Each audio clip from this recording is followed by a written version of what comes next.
আচ্ছা, আমি যে কথাটা বলতে চেয়েছিলাম, বিরোধী দলের নেতা বলেছেন উনি মুক্তিযোদ্ধা পরিবারের লোক এবং উনি শহীদ পরিবারের লোক এবং উনি জামাতে ইসলাম করেন। এটা ডাবল অপরাধ। মুক্তিযোদ্ধা পরিবারের লোক কেউ জামাত করতে পারে না। আর শহীদ পরিবারের লোক, মাননীয় সদস্যবৃন্দ ওনাকে বলতে দেন।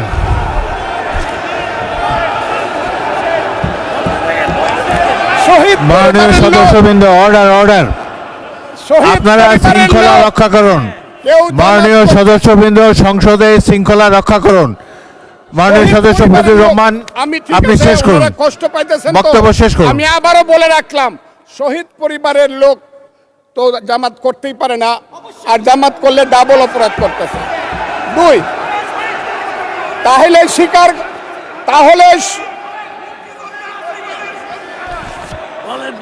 আমি আপনাদেরকে বলি, মাননীয় সদস্যবৃন্দ, আমি এক সেকেন্ড, মাননীয় সদস্য ফজলুর রহমান বসেন বসেন বসেন।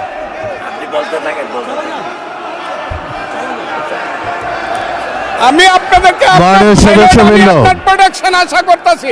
মাননীয় সদস্যবৃন্দ বসুন, কিন্তু আমার গলা, সংসদে শৃঙ্খলা রক্ষা করুন। ওনার গলা, আমি কিন্তু ওনাদেরকে খারাপ কিছু বলি নাই। বসেন।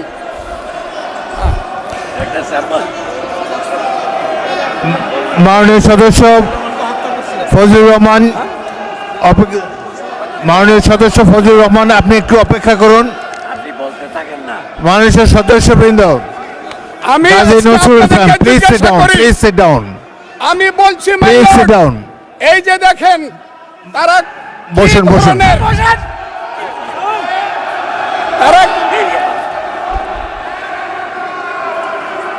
তারা কি ধরনের আচরণ করছে। আচ্ছা, আজকে তাদেরকে মাননীয় সদস্যবৃন্দ, আমি মাননীয় সদস্যবৃন্দ একটু মনোযোগ দিয়ে আমার কথাটি শোনার চেষ্টা করুন।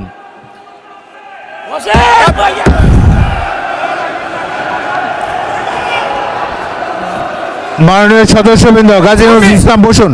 আমি আজকে বসুন বসুন, এই স্পিকারের কথা শোনার চেষ্টা করুন। এই কথা, মাননীয় সদস্যবৃন্দ, একটা কথা আপনারা মনোযোগ দিয়ে শুনেন। সংসদে প্রত্যেক সদস্যের, ফজলুর রহমান একটু ওয়েট করেন, মাননীয় সদস্য ফজলুর রহমান ওয়েট করেন, hold on for a second, একটু অপেক্ষা করুন। আমাদের নেতা জিয়াউর রহমানকে পাইলো এরা হত্যা করত 16 ডিসেম্বরের আগে। মাননীয় সদস্য ফজলুর রহমান অপেক্ষা করুন, আমার শেষ, আমাকে হোল্ড অন ফর 2 মিনিটস। দেখেন ডিস্টার্ব, আমি আর তাদেরকে বল। মাননীয় সদস্যবৃন্দ, এটি বাংলাদেশের জাতীয় সংসদ। এখানে প্রত্যেকেই নির্বাচিত হয়ে এসেছেন, প্রত্যেকেরই এখানে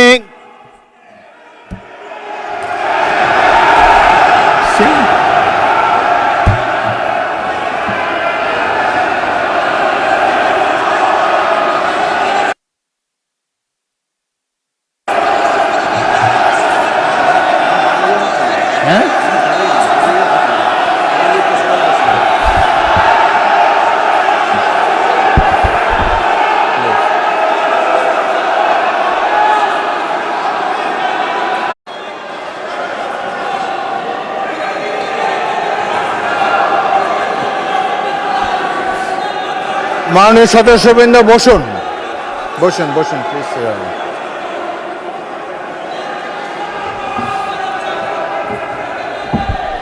বসুন মাননীয় সদস্যবৃন্দ বসুন বসুন বসুন।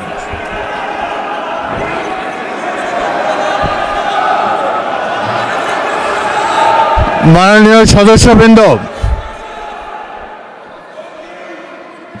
মাননীয় বিরোধী দলের নেতা, আমি বলি তারপরে আপনি বলেন। মাননীয় সদস্যবৃন্দ, এটি আপনারা সবাই, মাননীয় সদস্য ফজলুর রহমান আপনি বসেন, বসুন, আপনি বসুন। আপনার সুযোগ দেওয়া হবে বক্তব্য শেষ করার জন্যে। মাননীয় সংসদ সদস্যবৃন্দ, সারা জাতি দেখছে, লাইভ টেলিকাস্ট হচ্ছে, সবাই আপনারা নির্বাচিত সদস্য, এখানে সবাই জনগণের ভোটে নির্বাচিত সদস্য। আমি প্রতিদিনই বলি যে রুলস অফ প্রসিডিওর বইটা একটু পড়েন। যদি এই সংসদ যদি বিধি মোতাবেক পরিচালিত না হয়, এটি আর জাতীয় সংসদ থাকবে না। অতীতে জাতীয় সংসদ সম্পর্কে অনেক তিক্ত অভিজ্ঞতা আছে। প্রথমে নজমুল হুদা তৎকালীন মাননীয় সদস্য একটা বক্তব্য করলেন, সদস্যরা ওয়াকআউট করে চলে গেলেন। আমরা ভাবলাম যে আধা ঘন্টা পরে ফিরে আসবে। ওই বয়কট 2 বছর চলেছে। সুতরাং সামান্য কারণে উত্তেজনা সৃষ্টি করা ঠিক নয়।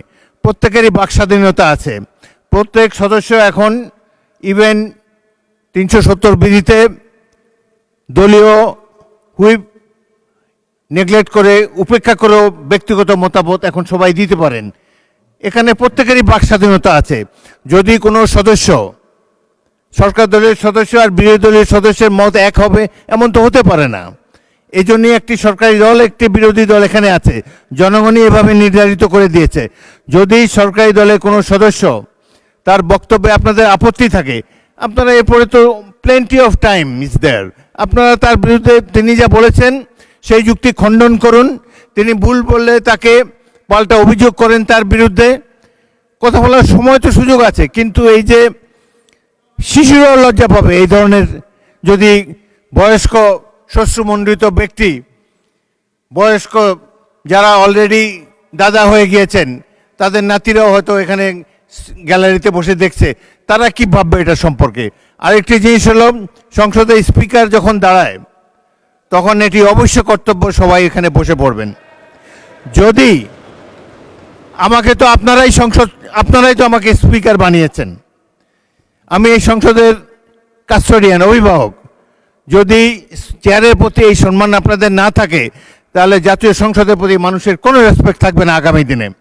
আপনারা বলতে পারেন freedom of speech is there, Fazlur Rahman সাহেব যা বলেছেন এরপরেই আপনাদের একজনকে টাইম দেব, প্রয়োজন হলে টাইম বাড়িয়ে দেব, তার যুক্তি খণ্ডন করুন। তিনি যদি অসংসদীয় কোনো কথা বলে থাকেন, সেটা আমরা পরীক্ষা করে স্পঞ্জ করে দেব, কিন্তু বক্তব্যের সময় তাকে ডিস্টার্ব করবে না।